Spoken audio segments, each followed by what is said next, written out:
మనము ఇంతవరకు దేవుని ఉన్నతమైన కృపను బట్టి మనం జరిగించుకున్న సాగించిన సమయంలో కార్యక్రమాలు, మొదటి ప్రార్థన, పాటలు చదువుకున్నాం. రోమిలికి రాసిన పత్రిక 12వ అధ్యాయం 1వ వచనం చదువుకున్నాం. ఇప్పుడు ప్రార్థన ద్వారా ఈ భాగాన్ని ధ్యానం చేద్దాం. అందరూ ప్రార్థనలో ఏకీభవించండి. కృపాసక్తి సంపూర్ణమైన దేవా, మీకు వందనాలు, స్తోత్రాలు. నమ్మదగిన దేవా, మాట్లాడే ప్రభువా, మీకు వందనాలయ్యా. ఉదయకాలం మందు ఈ ఆరాధన సమయంలో మాకు మీరు దయచేసిన మీ వాక్కులను బట్టి మిమ్మల్ని స్తుతిస్తూ ప్రార్థిస్తున్నాం. చక్కగా అర్థం చేసుకున్నట్లు మా శక్తి, మా జ్ఞానం సాధ కానీ మీ జ్ఞానం, మీ ఆలోచన దయచేసి బయలుపరచమని, మాట్లాడమని, మీ దాసుని మీరు మీకు బోరగా వాడుకోమని యేసు పరిశుద్ధ నామమున ప్రార్థించండి వేడుకుంటున్నాము తండ్రి. ఆమేన్. దేవుని నామమునకు మహిమ కలుగును గాక. పరిశుద్ధుడైన పౌలు రోమా సంఘానికి తెలియపరుస్తూ వచ్చిన మాటలు ఈరోజు మనం ఇక్కడ ధ్యానం చేస్తున్నాం. ఏమంటున్నాడంటే, మొదటి వచనంలో దేవునికి అనుకూలమైన సజీవ యాగముగా మీ శరీరములను ఆయనకు సమర్పించుడని దేవుని వాత్సల్యమును బట్టి మిమ్మల్ని బ్రతిమాలుస్తున్నాను అంటున్నాడు. జాగ్రత్తగా మనసు పెట్టండి. సజీవ యాగముగా మీ శరీరములను ఆయనకు సమర్పించండి అని చెప్తున్నాడు. ఇట్లా చాలా అర్థాలు ఉన్నాయి. సమర్పణ, సజీవ యాగముగా. సజీవ యాగముగా సమర్పించుకున్నది మంది కాదు, సజీవ యాగమైంది మంది కాదు. ఇప్పుడు ఏం మాట్లాడుతున్నాడు పౌలు ద్వారా దేవుడు రోమా సంఘంతో? మిమ్మల్ని మీరు సజీవ యాగముగా ఆయనకు సమర్పించుకోండి. సజీవ యాగముగా అంటే బ్రతికుండి యాగమైపోవుట, బ్రతికుండి యాగమవుట, బ్రతికుండి సమర్పించుట, బ్రతికుండి విడుదల పొందుట. ఈ విషయాలు మనం ఇక్కడ ధ్యానం చేయబోతున్నాం. సజీవ యాగంగా అంటే యాగం అనేది కాలిపోవటం. దేనిని కాల్చాల్సి ఉంది? మీ శరీరములు అంటున్నాడు కదా, మీ శరీరములు అంటున్నాడు. శరీరపరమైన విషయాలు అనేక దినాలు వింటూ వస్తాం. రోమా 8:12లో శరీరానికి వచ్చిన విషయాలు ఉన్నాయి. గలతీ 5:19లో శరీరానికి వచ్చిన విషయాలు ఉన్నాయి. రోమా 1:28లో శరీరానికి వచ్చిన విషయాలు ఉన్నాయి. మార్కు 7:21 నుంచి శరీరానికి వచ్చిన విషయాలు ఉన్నాయి. అవన్నీ విడిపించుకొనుట, వాటన్నిటినీ వాక్య ప్రకారంగా మీరు సజీవ యాగంగా వాటన్నిటిని సమర్పించేట. ఇక మరలా కాలిపోయింది, యాగమైంది, కాలిపోయింది కదా, అది ఇక మరలా మనకు రాదు, అది ఇక మనది కాదు. సమర్పించుకున్నది కూడా మనది కాదు. దేవునికి, దేవుని నామంలో ఇవన్నీ ఇచ్చేసాం. ఉందా అనుభవం? వారు మాత్రమే దేవుని ప్రజలుగా ఒక దినమందు గొప్ప సభలో న్యాయమైన మేలు పొంది జీవములో ప్రవేశిస్తారు. వారు మాత్రమే. మిగతా వారందరూ వారి క్రియలను బట్టి న్యాయమైన ఫలము పొందుతారు. వారి క్రియలను బట్టి, వారు ఏ క్రియలు కలిగి ఉన్నారో వాటిని బట్టి ఫలం పొందుతారు. చూసాము. సజీవ యాగముగా మిమ్మల్ని, మీ శరీరం ఆయనకు సమర్పించమని చెప్పాడు. ఇప్పుడు మనకు ఆదికాండంలో 4వ అధ్యాయంలో అన్నదమ్ములు 2 ఉన్నారు. ఎవరు వారు? కయ్యను, ఏబేలు. కయ్యను వేటగాడు, పొలము పని. ఏబేలు గొర్రె మందల కాపరి. 3వ వచనం చూస్తే మనకు అవన్నీ స్పష్టంగా ఉంటాయి.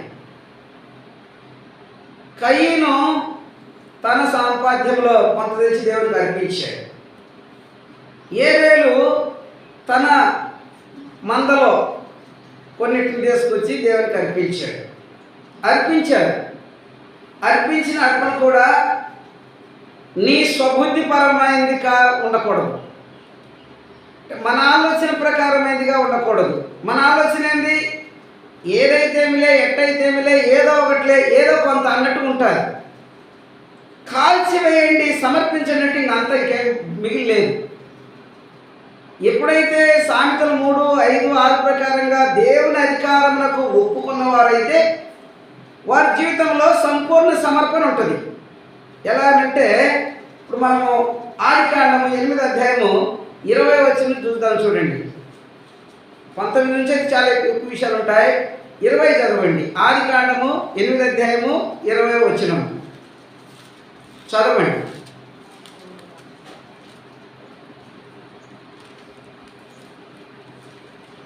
ఆదికాండము 8వ అధ్యాయము 20వ వచనం. అప్పుడు నోవాహు యెహోవాకు ఒక బలిపీఠం కట్టి పవిత్ర పశువులన్నిటిని, పవిత్ర పక్షులన్నిటిలో శ్రేష్టమైన వాటిని తీసుకొని ఆ బలిపీఠం మీద దహన బలి అర్పించింది. సజీవ యాగమని ఇక్కడ చెప్పాడు, అక్కడ దహన బలి అని అర్పించింది. పాత నిబంధనలో దహన బలి అని చెప్పబడింది, కొత్త నిబంధనలో సజీవ యాగం అని చెప్పబడింది. వింటున్నారా? మాటలు వినండి, మాటలు లోపలికి వెళ్ళనివ్వండి, బయట వరకే పరిమితం చేయబాకండి. పాత నిబంధనలో బలి, క్రొత్త నిబంధనలో ఎక్కువ శాతం మనకు అర్థమయ్యే విధంగా యాగం. బలి అన్న యాగం అన్న రెండు అర్థాలు ఒకటే. బలి కాల్చివేయడం, యాగం కాలిపోవడం కదా, అర్థమవుతుందా? అయితే అక్కడ ఆయన రెండు ఏ రీతిగా కయీను ఏబేలు అర్పించాడు, అదే రీతిగా నోవాహు కూడా తాను ఓడలో నుండి, అంటే మీకు అన్ని వివరాలు కావాలంటే 18 చదువుకుంటే 8కి అన్ని విషయాలు బయటకు వస్తాయి. ఆ ఓడలో నుంచి బయటకు వచ్చిన తర్వాత తన కుటుంబం అక్కడ దేవుడు చేసిన మేలు కొరకు ఒక గొప్ప తీర్మానం కలిగి ఆయన దగ్గర ఉన్న వాటన్నిట్లో కూడా మంచివి, పవిత్రమైనవి, మంచివి వాటిని కదా ఒక బలిపీఠం కట్టి ఆ బలిపీఠం మీద వాటిని అర్పించినట్లుగా మనం చూస్తున్నాం. అర్పించాడు. ఇక అవి ఆనే కాదు, దేవునికి అర్పించాడు. అది ఆ అర్పించిన అర్పణను అక్కడ ఏమంటాడంటే 21వ వచనంలో నోవాహు అర్పించిన అర్పణము దేవునికి చాలా ఇష్టమైనదిగా ఉందంట, ఇంపైన సువాసనగా ఉందంట. ఎంత ఆనందించటమో. కొన్నిసార్లు ఒక మంచి పూల వాసన లేదా ఒక మంచి సెంటు వాసన వచ్చినప్పుడు ఎంతమందికైనా ఆ వాసన వచ్చినంతమంది దాని గురించి ప్రత్యేకంగా ఎంత మంచి వాసన వస్తుందంటారు కదా. అయితే నోవాహు అర్పించినటువంటి ఆ అర్పణ చాలా దేవునికి ఇష్టమైనట్లుగా మనం చూస్తున్నాం. అలానే కయీను ఏబేలు అర్పణలలో కయీను అర్పణ మరి పవిత్రమైనటువంటి స్థితిలో కనిపించడం లేదు. ఏబేలు అర్పణ మాత్రం కదా పవిత్రమైన అర్పణగా మనం అక్కడ చూస్తున్నాం. ఎందుకంటే కయీను అర్పణను దేవుడు అంగీకరించలేదు. అర్థమవుతుందా? ఏబేలు అర్పణను దేవుడు అంగీకరించాడు. ఆదికాండం 4:3 నుంచి చదువుకుంటే 3, 4, 5, 6 లోపల ఇవన్నీ ఉంటాయి మీకు. కాబట్టి ప్రభునందు ప్రేమ వల్లరా మనం ఈరోజు ఇక్కడ చూస్తున్నాం కయీను ఏబేలుల మధ్య స్థితిగతులు మనం గమనించాం. కయీను జీవితం అనుకూలమైంది కాదు, అంటే మారు మనసు లేని స్థితి అని చెప్పొచ్చు. వారు వెళ్తున్నారు కదా, నేను వెళ్తున్నాను, అది కాదు. నీ కొరకు నువ్వేం చేస్తున్నావు? నోవాహు కట్టిన బలిపీఠం, పాత నిబంధన కాలంలో బలిపీఠం వేరు, కొత్త నిబంధన కాలంలో బలిపీఠం వేరు. కొత్త నిబంధన కాలంలో బలిపీఠం ఏందంటే కర్రలతో రాళ్ళతో కాదు, విరిగి నలిగిన మనసే దేవునికి ఇష్టమైన బలిపీఠం. ఎవరు? నీ హృదయమే. అంగీకరించిన వారి హృదయమే, సమర్పించుకున్న వారి హృదయమే సజీవ యాగముగా తమను తాము దేవునికి, తమ శరీరములను దేవునికి అప్పగించినటువంటి వారే బలిపీఠానికి సాదృశ్యంగా ఉన్నాయి. పాత నిబంధన బలిపీఠం, కొత్త నిబంధన విరిగి నలిగిన హృదయమే ఆయనకు ఇష్టమైన బలిపీఠం. కాబట్టి జాగ్రత్తగా ప్రభునందు ప్రేమ వాళ్ళరా, ఈ మొదటి భాగంలో మనం వింటున్న విషయాలను జాగ్రత్తగా గుర్తుపెట్టుకోనండి. నోవాహు అర్పణము చాలా దేవుడికి ఇష్టమైంది. ఈరోజు మనం కూడా అర్పిస్తున్నాం కదా. ఏమిటిది? నీవు నాకు చేసిన మేలు ఉపకారాలన్నింటిని బట్టి నా విరిగి నలిగిన మనసుతో నా స్తుతి, నా ఆరాధన, నా జీవఫలం యేసు నామమున నీకే అర్పిస్తున్నాం, నీకే సమర్పిస్తున్నాం, నీకే చెల్లిస్తున్నాం. నోవాహు అర్పణ వలె మంది ఉంటుందా? లేక కయ్యను అర్పణ వలె ఉంటుందా? మన సమర్పణ ఎలాంటిదో ఒకసారి ఆలోచించండి. నోవాహు సమర్పణ పరిశుద్ధమైనది, ఏబేలు సమర్పణ పరిశుద్ధమైనది, కయ్యను సమర్పణ పరిశుద్ధమైనది కాలేదు. ఆయన పరిశుద్ధుడు. మిమ్మల్ని పిలిచిన వాడు పరిశుద్ధుడు కనుక మీరును సమస్త ప్రవర్తనలో పరిశుద్ధులై ఉండండి. నోవాహును చూస్తే అన్ని విషయాల్లో పరిశుద్ధుడు, ఏబేలును చూస్తే అన్ని విషయాల్లో పరిశుద్ధుడు, కయ్యను పరిశుద్ధుడిగా లేడు. ఒకవేళ ఈరోజు ఇక్కడ ఉన్నటువంటి మనలో, ఈ వాక్యం వింటున్న మనలో ఎవరైనా సరే కయ్యను యొక్క లక్షణాలు మన దగ్గర ఉంటే ఈ దినమే ఇక్కడ విడిచిపెట్టండి. ఇదే అనుకూల సమయం, నేడే రక్షణ దినం. ఈ సమయాన్ని పోనీయకండి. వాక్యం చెబుతుంది, దేవుడు మాట్లాడుతున్నాడు, ఈ సమయం పోనీయకండి. మన పితరులను ఎందుకు దేవుడు మనకు ముందు ఉంచాడు? ఈరోజు ఇంకొక మాటలోకి వెళ్దాం. ఆదికాండము 12వ అధ్యాయం. ఆదికాండము 12వ అధ్యాయంలో దేవుడు అబ్రాహాము గారిని పిలిచాడు. అబ్రాహాము పిలిచాడు ఆదికాండం 12వ అధ్యాయంలో.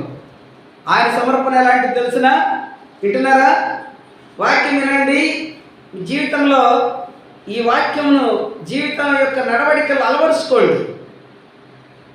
12వ అధ్యాయంలో, అబ్రాహామా, నీవు నీ బంధువుల యొద్ద నుండి, నీ గ్రామం నుండి, నీ స్నేహితుల నుండి, నీ తల్లిదండ్రుల నుండి నువ్వు మొత్తాన్ని విడిచిపెట్టి బయటకు రమ్మన్నాడు. నువ్వురా, నేను చూపించి దేశమునకు నీ వెళ్ళు, నువ్వు బయటకు రా అన్నాడు. అబ్రాహాము ఏమాత్రం తిరుగు మాట్లాడలేదు, మాట్లాడలేదు. ఆయన స్వస్థలాన్ని, స్వగ్రామాన్ని, బంధువులను అందరినీ కూడా ఏం చేశాడు? ఆయన సమర్పించాడు. దేవుడి మాటకు లోబడ్డాడు. గొప్ప సమర్పణ కనపడుతుంది ఇక్కడ అబ్రాహాం గారిది. ఆరంభం నుంచే అబ్రాహాం గారిది ఎంత సమర్పణ అంటే మామూలైన సమర్పణ కాదు. అప్పటికి 12వ అధ్యాయం ఆరంభానికి అబ్రాహామును దేవుడు పిలిచే లోపల ఆయన వాళ్ళ తండ్రి చేస్తున్న పని, ఆ వ్యాపారము, ఆ విద్యలో సహకారిగా ఉన్నాడంతే. అబ్రాహాం గారిని దేవుడు పిలిచినప్పుడు దేవుడు అంటే అబ్రాహాం గారికి తెలియదు. ఆ సమయంలో దేవుడు ఏంది, అబ్రాహాం ఏంది, వాళ్ళ పనులు ఏంది ఆయనకు తెలియదు. దేవుడు పిలిచిన వెంటనే అబ్రాహాం వెంటనే విడిపించుకున్నాడు. అంతా విడిచేశాడు, బయటకు వచ్చాడు. సమర్పణ అంటే మన జీవితంలో శరీరానుసారంగా బ్రతికిన బ్రతుకు ఇప్పటికీ చాలా మందికి సమర్పణ లేదు, విడుదల లేదు. సమర్పణ అంటే విడుదల లేదు. రెండిట్లో కలిసి పోరాడుతున్నారు. ఏంటంటే ఆత్మీయ పోరాటం అంటారు. అది కాదు ఆత్మీయ పోరాటం. శరీరంతో జీవిస్తూ ఆత్మీయ పోరాటం అని చెప్పడానికి కొంచెమన్నా ఆలోచన ఉండాలి. అది కాదు ఆత్మీయ పోరాటం. ప్రభునందు ప్రేమ వల్ల నువ్వు శరీరంతో పోరాడుతున్నావు జీవితకాలం అంతా. దాన్ని విడిపించుకో. సజీవ యాగముగా దాన్ని వాక్య ప్రకారంగా దహించు, అర్పించేసి. అర్థమవుతుందా? 1వ వచనం నుండి 3 వచనాల వరకు అబ్రాహాం గారి లిస్టు ఆరంభ దినాల్లో దేవుడు ఎలా మాట్లాడుతూ వచ్చాడో. బయటకు రా 1, నువ్వు బయలుదేరి బయటకు వస్తే నేను నిన్ను గొప్ప జనముగా చేస్తాను. నువ్వు బయటకు వస్తే నేను నిన్ను ఆశీర్వదిస్తాను. ఎవరైతే నిన్ను దూషిస్తారో వారు దూషింపడతారు, ఎవరైతే నిన్ను ఆశీర్వదిస్తారో వారు ఆశీర్వదింపడతారు. ఎందుకంటే నువ్వు అందరికీ ఆశీర్వాదకరంగా ఉంటావు అని చెప్పాడు. ఏమాత్రము ఇవన్నీ తెలియకపోయినా కూడా అబ్రహాం గారు బయటకు వచ్చారు. ఎంత త్యాగమో చూడండి, గొప్ప త్యాగం. బయటకు వచ్చేసాడు, ఏమీ అంటలేదు, బయటకు వచ్చాడు. ఇంకా ఆయనతో దేవుడు భార్య మాత్రమే. 4-5 వచనాల్లోకి వెళితే అక్కడ ఎవరు కనపడతారు? లోతు కూడా కనపడతారు. సరే, దీని అర్థం ఏంటంటే ఒక మనిషికి సంపూర్ణ విడుదల, సంపూర్ణ సమర్పణ, సజీవ యాగం అన్నది ఒక్కొక్కటిగా సమర్పణైనా, అర్పణైనా, యాగమైనా అది మళ్ళా తిరిగి నీకు రాదు. అర్థమవుతుందా? అలాంటిది సజీవ యాగముగా మీ శరీరంలో ఆయనకు అప్పగించమన్నాడు. ఆ సంగతే నాకు తెలియదంటారు. ఇప్పుడు మనం ఎవరితో మాట్లాడినా ఆ సంగతులు నాకు తెలియదని ఆనాడు శిష్యులు అన్నారు కదా పౌలు అడుగుతుంటే అపోస్తలులు 19లో, మీరు విశ్వసించినప్పుడు ఆత్మను పొందితారంటే ఆత్మ సంగతే మాకు తెలియదు. ఈరోజు మరి మనం సజీవ యాగముగా సమర్పణ, మీ శరీరాలను సజీవ యాగముకు సమర్పించమంటే అది ఎట్టన్నా అంటారు, అది ఎలా వద్ది అంటారు. దేవుని బిడ్డలకు దేవునికి సమస్తము సాధ్యమే. దేవునికి అసాధ్యమైనది ఏది లేదు, ఆయనకు అసాధ్యమైనది లేదు. ఆయన బిడ్డలకు ఆయన వైపు చూస్తే ఆయన అన్నీ కూడా సాల్వ్ చేస్తాడు.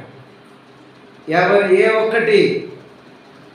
ఒక్కటి వారిని గెలవదు, ఏ ఒక్కటి దేవుణ్ణి గెలిచింది లేదు. మరణము ఓడిపోయింది ఆయన దృష్టిలో, ఆయన ఎదుట. అర్థమవుతుందా? కాబట్టి అంతకంటే గొప్పది ఏముంది? అంత గొప్పది ఓడిపోయింది. మరణం ముందు నిలిచిన దేవుడు. అర్థమవుతుందా? కాబట్టి ప్రభునందు ప్రియమైన వారలారా, ఇప్పుడు మనం 22వ అధ్యాయంలో చూస్తాం. ఆదికాండం 22వ అధ్యాయంలో ఒక మాట చూస్తాం. చూడండి, 1-2 వచనాలు చదువుకోండి. ఆదికాండము 22వ అధ్యాయం 1-2 వచనాలు చదవండి. అంటే నేను 12 చెప్పాను, మళ్ళీ 22 చెప్పాను, మధ్యలో 10 అధ్యాయాలు ఉన్నాయి. ఈ 10 అధ్యాయాల్లో చాలా విషయాలు ఉన్నాయి. అందుకే ఇక్కడ ఆ మాట చెప్తున్నాడు. ఆ సంగతులు జరిగిన తర్వాత దేవుడు అబ్రహామును పరిశోధించెను. ఎట్లనగా ఆయన అబ్రహామా అని పిలువగా అతడు ఏ స్థితిలోనైనా సరే, ఆశీర్వాదములకైనా చిత్తమే, భారానికైనా చిత్తమే, కరువుకైనా నీ చిత్తమే, మేలుకైనా నీ చిత్తమే. అందుకే దేవుని పిల్లలు ఎల్లప్పుడూ కూడా అయ్యా నీ ఇష్టం సమయం అన్నాడు, నీ దాసుడు ఆలకిస్తున్నాడు సెలవిమ్మన్నట్లుగా నీ ఇష్టం అన్న రీతిగా అబ్రహాం గారిని మనం ఇక్కడ చూస్తున్నాం. ఏమంటున్నాడు? నీకొక్కడే నీ కుమారుని నేను చూపించు స్థలాన నువ్వు ఏం చేయాలా? బలిపా. ఒక్కడైన కుమారుడు, వింటున్నారా? ఒక్కడైన కుమారుడు బలివా. దేవుడు అన్యాయస్తుడా? దేవుడు ఎప్పుడు అన్యాయస్తుడు కాదు. అయినా ఇచ్చినాడు కదా వృద్ధాప్యంలో, ఎంతో ముసలితనంలో, 100 సంవత్సరాల్లో చక్కటి వాడిని మంచి అందగా ఇచ్చాడు కదా. మళ్ళా ఏందినా? మళ్ళా ఏంది? ఏం మాట్లాడాలి? అబ్రహాం గారు ఏమన్నారు తెలిసిన? చిత్తం ప్రభు అన్నాడు, అంతే. ఆ మాట నెరవేరుతూ ఉంది. చెప్పిన మాట ప్రకారంగా ముందుకి బయలుదేరాడు. ఉదయమైంది, అన్ని రెడీ చేసుకొని వెళ్ళాడు. ఎక్కడికి? మోరియా పర్వతం దగ్గర. ఇక ఎన్నికలు చేసేది లేదు, సమస్తం సమర్పించుకున్నాడు కదా. సమర్పించుకున్న వాడి దగ్గర మళ్ళా అనార్థము ఏముండదు, సంపూర్ణ సమర్పణ. వింటున్నారా? సంపూర్ణ సమర్పణ, మళ్ళీ అనార్థం ఉండదు. తీయండి, ఏప్రిల్ రాసిన పత్రిక ఏప్రిల్ రాసిన పత్రిక 11వ అధ్యాయం మనము 17వ వచనం చూస్తాం.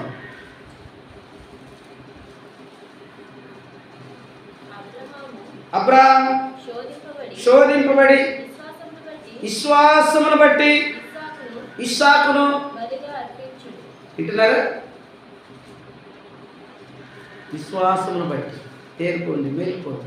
విశ్వాసమును బట్టి అబ్రహాము తన కుమారుడైన తనకుక్కడైన కుమారుణ్ణి ఏం చేశాడంటే బలిగా అర్పిస్తాడు. లేదు, అర్పించను, సగం లేదు, సంపూర్ణ సమర్పణ, ఫుల్, సందేహం లేదు. ఇక